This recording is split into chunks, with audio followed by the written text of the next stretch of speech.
वंदे मातरम।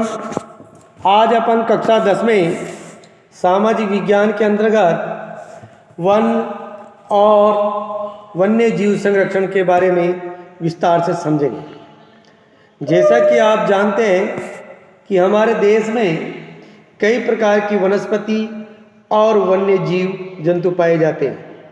उनका संरक्षण करना हम सब के लिए अति आवश्यक है। इसके बारे में हमारी सरकारों द्वारा कब कब कैसे कैसे प्रयास किए गए और कहाँ कहाँ किस प्रकार के वन हैं और उनको कैसे संरक्षण दिया जाए, इसके बारे में अपन सब विस्तार से अब समझते हैं। भारत में वन और वन्य जीवन का संरक्षण वन्य जीवन और वनों में तेज गति से हो रहे ह्रास के कारण इनका संरक्षण बहुत आवश्यक हो गया है। परंतु हमें वनों और वन्य जीवन का संरक्षण करना आवश्यक क्यों है? संरक्षण में पारिस्थितिकी विविधता बनी रहती है तथा हमारे जीवन साध्य संसाधन है, जल, वायु और मृदा बने रहते हैं। यह विभिन्न जातियों में बेहतर जनन के लिए वनस्पति और पशुओं में जीन्स जेनेटिक विविधता की भी संरक्षित करती है। उदाहरण के तौर पर हम कृषि में अभी भी पारंपरिक फसलों पर निर्भर है। जलीय जैव विविधता मोटे तौर पर मछली पालन बनाए रखने पर निर्भर है। 1960 और 1970 के दशक के दौरान पर्यावरण संरक्षकों ने राष्ट्रीय वन्य जीवन सुरक्षा कार्यक्रम की पुरजोर मांग की। भारतीय वन्य जीवन अधिनियम 1972 में लागू किया गया, जिसमें वन्य जीवों के आवास रक्षण के अनेक प्रावधान थे। सारे भारत में रक्षित जातियों की सूची भी प्रकाशित की गई। इस कार्यक्रम के तहत बची हुई संकटग्रस्त जातियों के बचाव पर, शिकार प्रतिबंध पर, वन्य जीव आवासों का कानूनी रक्षण तथा जंगली जीवों के व्यापार पर रोक लगाने आदि पर प्रबल जोर दिया गया। तत्पश्चात केंद्र सरकार व कई राज्य सरकारों ने राष्ट्रीय उद्यान और वन्य जीव पशु विभाग स्थापित किए, जिसके बारे में आप पहले पढ़ चुके। केंद्रीय सरकार ने कई परियोजनाओं की भी घोषणा की, जिनका उद्देश्य गंभीर खतरे में पड़े कुछ विशेष वन प्राणियों को रक्षण प्रदान करना था। इन प्राणियों में बाघ, एक सींग वाला गेंडा, कश्मीरी हिरण अथवा हुगल, 3 प्रकार के मगरमच्छ, स्वच्छ जल मगरमच्छ, लवणीय जल मगरमच्छ और घड़ियाल, एशियाई शेर और वन्य प्राणी शामिल है। इसके अतिरिक्त कुछ समय पहले भारतीय हाथी, काला हिरण, चिंकारा, भारतीय गोडावन और हिम तेंदुओं आदि के शिकार और व्यापार पर संपूर्ण अथवा आंशिक प्रतिबंध लगाकर सरकार कानून रक्षण दिया है। आजकल संरक्षण परियोजनाएं जैव विविधता पर केंद्रित होती है, न कि इसके विभिन्न घटकों पर। संरक्षण के विभिन्न तरीकों की गहनता से खोज की जा रही है। संरक्षण नियोजन में कीटों को भी महत्व मिल रहा है। वन्य जीव अधिनियम 1980 और 1986 के तहत सैकड़ों तितलियां, पतंगों, भृंगों और एक ड्रैगन फ्लाई को भी संरक्षित जातियों में शामिल किया गया है। 1991 में पौधों की 6 जातियां पहली बार सूची में रखी गई है। वन और वन्य जीव संसाधनों के प्रकार और वितरण। यदि हम वन और वन्य जीव संसाधनों को संरक्षित करना चाहे तो उनका प्रबंधन, नियंत्रण और विनियमन अपेक्षाकृत कठिन है। भारत में अधिकतर वन और वन्य जीवन या तो प्रत्यक्ष रूप से सरकार के अधिकार क्षेत्र में या वन विभाग अथवा अन्य विभागों के जरिए सरकार के प्रबंधन में है। इन्हें निम्नलिखित वर्गों में बांटा गया है। आरक्षित वन। देश में आधे से अधिक वन क्षेत्र आरक्षित वन क्षेत्र घोषित किए गए। जहाँ तक वन और वन्य प्राणियों के संरक्षण की बात है, आरक्षित वनों को सर्वाधिक मूल्यवान माना जाता है। आरक्षित और रक्षित वन ऐसे स्थान ही वन क्षेत्र है जिनका रखरखाव इमारती लकड़ी, अन्य वन्य पदार्थ और उनके बचाव के लिए किया जाता है।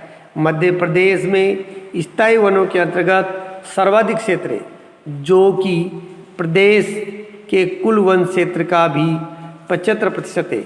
इसके अतिरिक्त जम्मू और कश्मीर, आंध्र प्रदेश, उत्तराखंड, केरल, तमिलनाडु, पश्चिम बंगाल और महाराष्ट्र में भी कुल वनों में एक बड़ा अनुपात आरक्षित वनों का है, जबकि बिहार, हरियाणा, पंजाब, हिमाचल प्रदेश और उड़ीसा में भी वन है। अगला है रक्षित वन।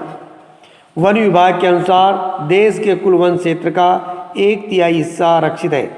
इन वनों को और अधिक नष्ट होने से बचाने के लिए इनकी सुरक्षा की जाती है। अवर्गीकृत वन अन्य सभी प्रकार के वन और बंजर भूमि जो सरकार, व्यक्तियों और समुदाय के स्वामित्व में होती है, अवर्गीकृत वन कहे जाते हैं। और राजस्थान में कुल वनों में रक्षित वनों का एक बड़ा अनुपात है। पूर्वोत्तर के सभी राज्यों में और गुजरात में आरक्षित वन क्षेत्र अवर्गीकृत वन है तथा स्थानीय समुदायों के प्रबंधन में है। समुदाय और वन संरक्षण। समुदाय और वन संरक्षण। वन संरक्षण की नीतियाँ हमारे देश में कोई नई बात नहीं है। हम आमतौर पर बात से अनजान हैं कि वन हमारे देश में कुछ मानव प्रजातियों के आवास भी है। भारत के कुछ क्षेत्रों में तो स्थानीय समुदाय सरकारी अधिकारियों के साथ मिलकर अपने आवास स्थलों के संरक्षण में जुटे हैं, क्योंकि इसी से दीर्घकाल में इनकी आवश्यकताओं की पूर्ति हो सकती है। सरिस्का बाघ रिजर्व में राजस्थान के गांवों के लोग वन्य जीव रक्षण अधिनियम के तहत वहां से खनन कार्य बंद करवाने के लिए संघर्षरत हैं। कई क्षेत्रों में तो लोग स्वयं वन्य जीव आवासों की रक्षा कर रहे हैं और सरकार की ओर से हस्तक्षेप भी स्वीकार नहीं कर रहे। राजस्थान के अलवर जिले में 5 गांव के लोगों ने 1200 हेक्टेयर वन भूमि भैरोदेव डाकऊ सेंचुरी घोषित कर दिए, जिसके अपने ही नियम कानून हैं जो शिकार वर्जित हैं तथा बाहरी लोगों की घुसपैठ से यहाँ के वन्य जीवन को बचाते हैं। हिमालय में प्रसिद्ध चिपको आंदोलन कई क्षेत्रों में वन कटाई रोकने में ही कामयाब नहीं रहा, अपितु ये भी दिखाया कि स्थानीय लोगों की जातियों को प्रयोग करके सामुदायिक वर्गीकरण अभियान को सफल बनाया जा सकता है। पारंपरिक संरक्षण तरीकों को पुनर्जीवित अथवा पारिस्थितिकी कृषि के नए तरीकों का विकास अब व्यापक हो गया है।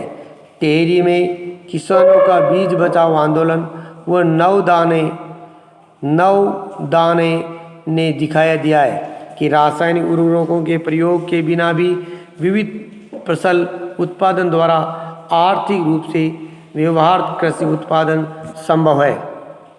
भारत में संयुक्त वन प्रबंधन कार्यक्रम रक्षित वनों के और प्रबंधन और पुनर्निर्माण में स्थानीय समुदायों की भूमिका के महत्व को उजागर करते हैं। औपचारिक रूप में इन कार्यक्रमों की शुरुआत 1988 में हुई, जबकि ओडिशा राज्य ने संयुक्त वन प्रबंधन का पहला प्रस्ताव पास किया। वन विकास के अंतर्गत संयुक्त वन प्रबंधन संरक्षित वनों के बचाव के लिए कार्य करता है और इसमें गांव के स्तर पर संस्थाएं बनाई जाती है जिनमें ग्रामीण और वन विभाग के अधिकारी संयुक्त रूप से कार्य करते हैं। इसके बदले ये समुदाय मध्य स्तरीय लाभ जैसे गैर इमारती वन उत्पादों के हकदारी होते हैं तथा सफल संरक्षण से प्राप्त इमारती लकड़ी लाभ में भी भागीदार होते हैं।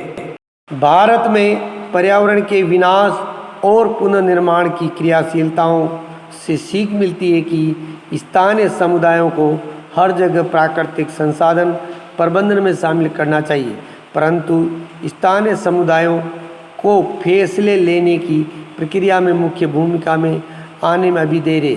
अतः वे ही विकास क्रियाएं मान्य होनी चाहिए जो जनमानस पर केंद्रित है, पर्यावरण हितैषी हो, आर्थिक रूप से प्रतिफलित हो।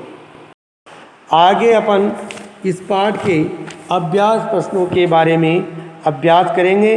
धन्यवाद।